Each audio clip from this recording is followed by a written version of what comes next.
El día de hoy, en el curso de Filosofía del Derecho, a mi grupo y a mí nos ha tocado hablar sobre el positivismo crítico de Luigi Ferrajoli. Luigi Ferrajoli nació en Florencia, Italia, el 6 de agosto de 1940. Estudió Derecho en la Universidad de Roma, La Sapienza. Es un jurista italiano, fue discípulo de Roberto Bobbio. Es uno de los principales teóricos del garantismo jurídico. Luigi Ferrajoli se define como un positivista crítico.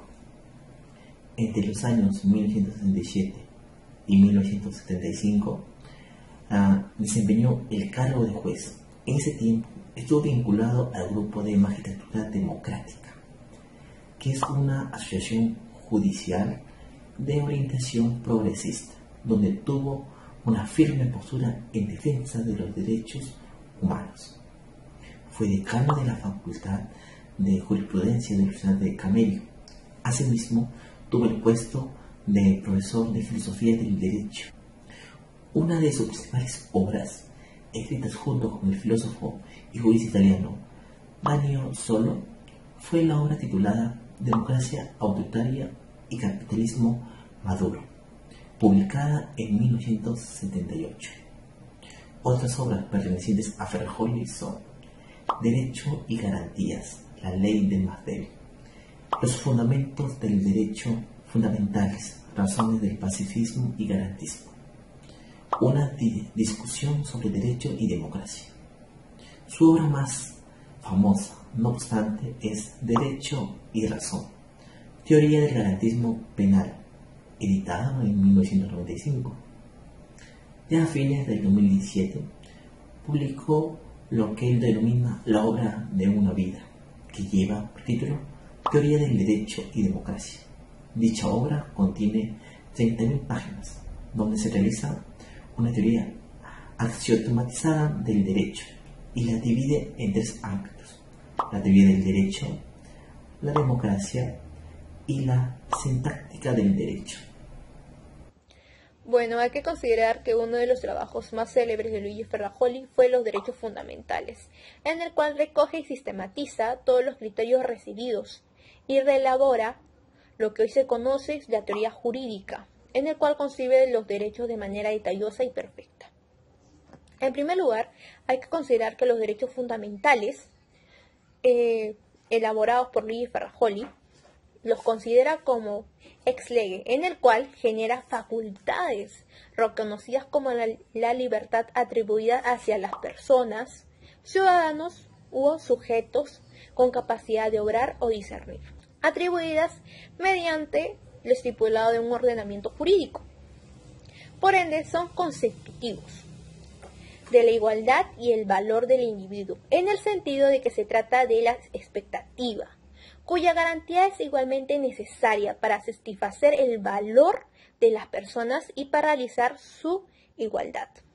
En segundo lugar, todos los poderes del Estado están llamados a servir a estos derechos, sobre todo mediante la incorporación de una constitución política, en el cual señale deberes públicos correspondientes, es decir, a las prohibiciones de lesionar estos derechos como la libertad y la educación, y también señala las obligaciones de la satisfacción hacia los derechos sociales.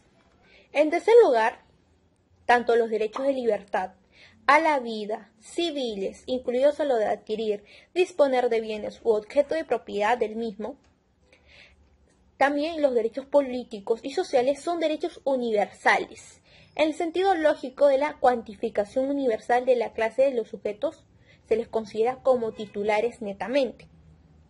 A modo de conclusión, Ferrajoli considera que todos somos iguales, libres de manifestar nuestro pensamiento igualmente frente a las detenciones arbitrarias, titulares también del derecho de la salud o la educación. Y en medio de esa diversidad somos sujetos, es decir, yo soy propietaria de un vestido, el vestido es mío, en la casa que habito también me corresponde a mí. O sea, de objetos diversos, de aquellos que otros ya no gozan o ya no son propietarios. Derecho y razón, la teoría del garantismo penal. Bueno, este libro quiere contribuir a la reflexión sobre la crisis de legitimidad que embarca los actuales sistemas penales, ¿no? Y en particular al italiano, respecto de sus fundamentos filosóficos, políticos y jurídicos. Bueno, tales fundamentos fueron puestos en gran parte con el nacimiento del Estado moderno como es ahora, ¿no? El Estado de Derecho, por el pensamiento jurídico ilustrado, que los identificó como una compleja serie de vínculos y garantías establecidas para la tutela del ciudadano frente al arbitrio punitivo. A pesar de haber sido incorporada a todas las constituciones avanzadas de hoy en día, estos vínculos son ampliamente violados por las leyes ordinarias y todavía más por las prácticas antiliberalistas que, que nos alimentan, ¿no?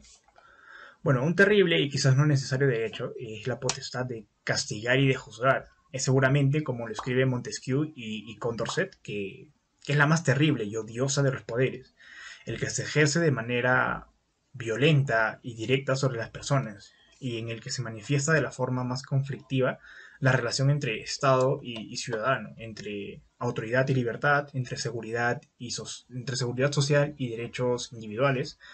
Es por lo que el derecho penal ha estado siempre en el centro de la reflexión jurídico-filosófica. Bueno, la palabra razón que aparece en este libro se entiende en tres sentidos diversos que corresponden a los tres órdenes de fundamentos del derecho penal: el sentido de razón en el derecho, el sentido de razón del derecho y el sentido de razón del derecho penal. Bueno, en el primer sentido, ¿no? Acá nos explica que es el nexo entre garantías y justificación externa o política del derecho penal. En el segundo sentido nos habla sobre el nexo entre garantías y legitimación interna de la jurisdicción. Bueno, en tercer sentido nos dice sobre el garantismo es la base de una teoría crítica y de una filosofía política del derecho penal. La Constitución de la Tierra. Luigi Ferrajoli nos trae una propuesta innovadora que tiene que ver con lo que él piensa basándose en la necesidad, en lo imperioso, en la urgencia de atravesar los límites del derecho estatal y de tal manera tratar de llegar a comprender el mundo entero, como la urgencia que nos trae esta actualidad. Su propuesta se basa en una ley suprema a escala planetaria que sea capaz de regular el orden mundial y de prever respuestas conjuntas a situaciones y problemas. El pensar en una constitución de la Tierra como herramienta para poder llegar a la razón, con la voluntad y con la política, ahí donde las constituciones nacionales y los mercados no pueden llegar. Él lleva defendiendo ya desde hace años la necesidad de una constitución para el planeta Tierra. Lo que él apunta es a que determinados fenómenos globales, como por ejemplo el cambio climático, las armas nucleares, el hambre, la falta de medicamentos, el drama de los migrantes y lo que estamos viviendo actualmente, lo que es la crisis del coronavirus. Todos estos problemas evidencian un desajuste entre la realidad del mundo entero y la forma jurídica y política con la que estamos tratando de gobernarnos. En consecuencia, lo que propone este autor es que la creación de esta constitución atribuya a determinados organismos internacionales, no tanto en funciones de gobierno, que está bien, obviamente, que sigan confiados sobre todo a los estados, sino que sean en funciones globales de garantía de estos derechos humanos y se concreten en un demanio planetario para la tutela de bienes comunes, como por ejemplo, ya sea el agua, el aire, los grandes glaciares, las grandes florestas, la prohibición de las armas convencionales, a cuya difusión se deben cada año centenares de homicidios y más aún las armas nucleares, lo que es el monopolio de la fuerza militar en las manos de la ONU y un fisco global capaz de financiar los derechos sociales a la educación, ya sea la salud, ya sea la alimentación básica, proclamados en tantas cartas internacionales. Así que es importante respaldarse de este derecho con respecto a la existencia de una constitución, que sea un grupo de articulados, una norma madre en la cual el derecho se pueda amparar y entonces hacer las cosas ya de una manera homogénea. Luigi Ferrajoli y el positivismo crítico. Como ya hemos mencionado anteriormente, Luigi Ferrajoli fue uno de los filósofos más grandes de la década por sus contribuciones a la rama. Este jurista supo darse a conocer gracias a sus pensamientos que lo diferenciaban de sus contemporáneos. Hoy en día los estudios que se relacionan notoriamente con el derecho son muy necesarios, pues los sistemas jurídicos a nivel mundial están siendo vulnerados por los intereses políticos y económicos de diferentes posturas, llegando a tener más importancia incluso que los derechos de la población. Luigi Ferrajoli crea su teoría a partir de su postura de cómo debería ser el derecho en un Estado democrático, ya que para él la democracia, analizado desde un punto de vista simple, es totalmente insuficiente, ya que considera que el exceso de poder no solo proviene por parte de nuestras autoridades, sino también por parte de grupos mayoritarios que oprimen a los minoritarios. Ferrajoli se considera como positivista crítico, pero antes de continuar debemos definir lo que se considera como positivismo. Citando a Marconi, este vendría a ser una doctrina libre de valores que establece lo justo y lo injusto con base única y exclusivamente a los dictados del poder soberano, y no en un derecho que se pretende superior por fundarse supuestamente en la naturaleza, en la razón o en Dios. Cabe aclarar que el positivismo está en contra del naturalismo, el cual considera que la existencia de los derechos del hombre se dan simplemente por el hecho de ser seres humanos, y que están por encima de cualquier otro, mientras que el positivismo considera que el único derecho real es el derecho escrito que fue establecido a través de los procedimientos jurídicos decretados por las instituciones.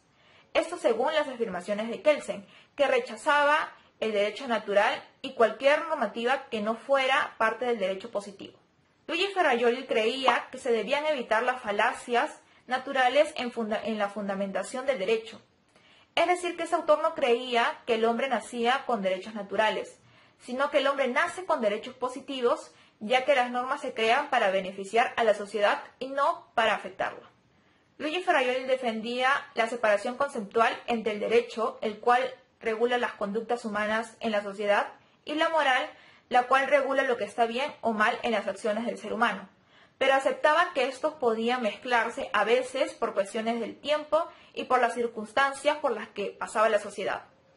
La idea de este autor es que se debe tomar responsabilidad moral distinguiendo entre imputables, que son aquellas personas que entran a tallar con respecto a alguna acción que realicen, es decir, que serán sancionados según las leyes establecidas en el territorio. Por ejemplo, las personas mayores de 18 años. Y los imputables, que son aquellas personas que no se les puede declarar culpables a pesar de que hayan cometido algún delito.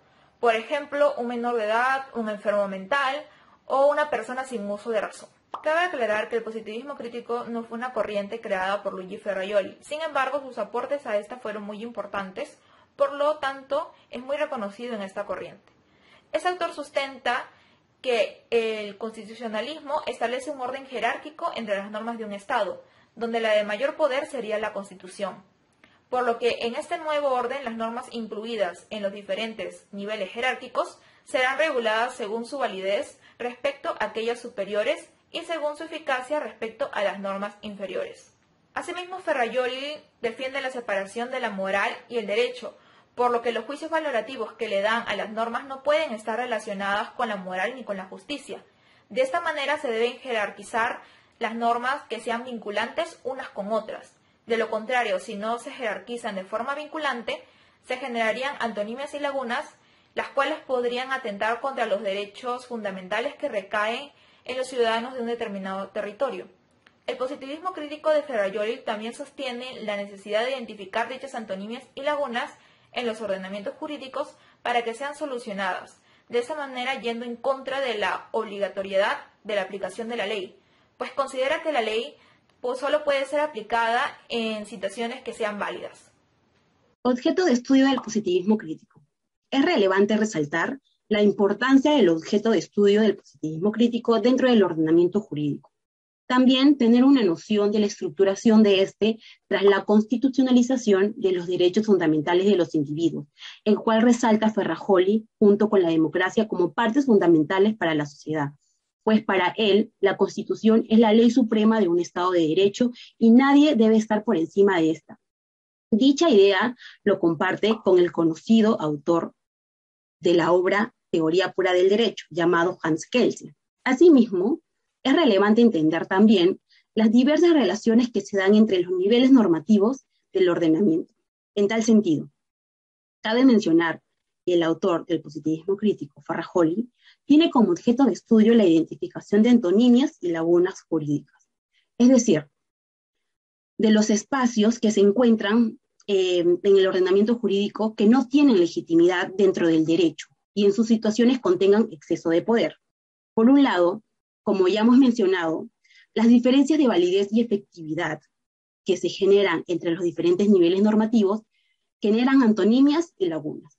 Ferrajoli adopta una concepción de cada palabra de una manera distinta a la tradicional, ya que si definimos antonimia, podemos decir que es aquella situación en que dos normas pertenecientes al mismo ordenamiento y con la misma jerarquía normativa son incompatibles entre sí, por tener el mismo ámbito de validez, y por laguna nos referimos al vacío jurídico de un enunciado normativo que se da cuando ésta no existe, cuando no existe una disposición dable o legítima para ella.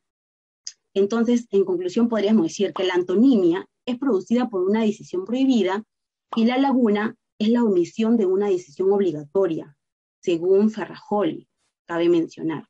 Por otro lado, tenemos a las incompatibilidades que se dan entre las normas. Estas pueden darse no solo entre diferentes niveles jerárquicos, sino también entre las que pertenecen al mismo grado de jerarquización. Por un lado, las lagunas y antonimias se producen por las imperfecciones que el ordenamiento jurídico presenta, solucionables por el intérprete, mediante la aplicación de ciertos criterios. Por ejemplo, en el caso de la antonimia, se da por la cronología de la norma o la especialidad de la misma, según Ferrajoli. En el caso de la laguna, se soluciona mediante las analogías o los principios generales del derecho. Asimismo, para Ferrajoli también, las antonimias y lagunas configuran hipertrofias, para él llamados excesos del ordenamiento jurídico, y también son solucionables siempre y cuando éste sea modificado